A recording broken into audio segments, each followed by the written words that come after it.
Hi guys, I'm Brett Winfield, the general manager of 7 Grand Whiskey Bar in the North Park neighborhood of San Diego.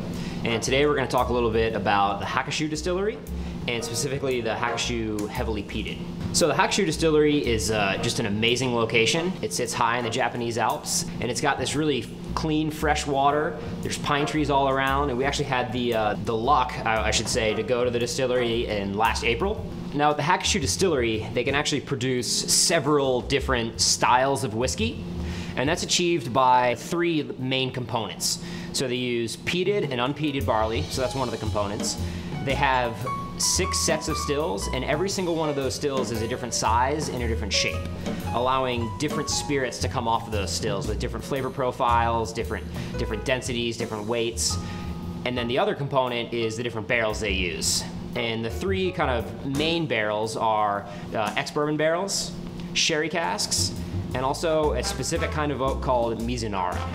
Now, with the resulting whiskeys, after the maturation, they take those and they create sort of a blend. It's not a blend in a Scotch type blend where there's some grain whiskey and some other distilleries malt in that whiskey as well. It's all from Hakushu, so it's still single malt. For us, we have 2 of those component whiskeys. Now there's a lot more than actual just 2, but 2 we could get our hands on are the sherry cask. So this is Hakushu aged in sherry cask, and then the heavily peated, which we're gonna dig into a little bit deeper. And so the heavily peated is Hakushu's heavily peated barley run through the series of their different stills and then aged mainly in bourbon casks.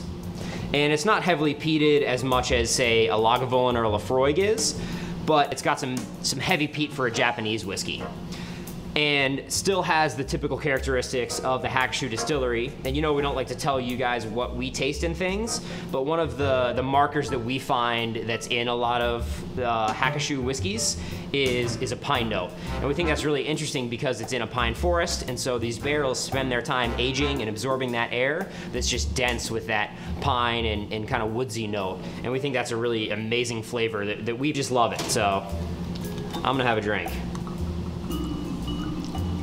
It's the Hakushu Heavily Peated. Cheers.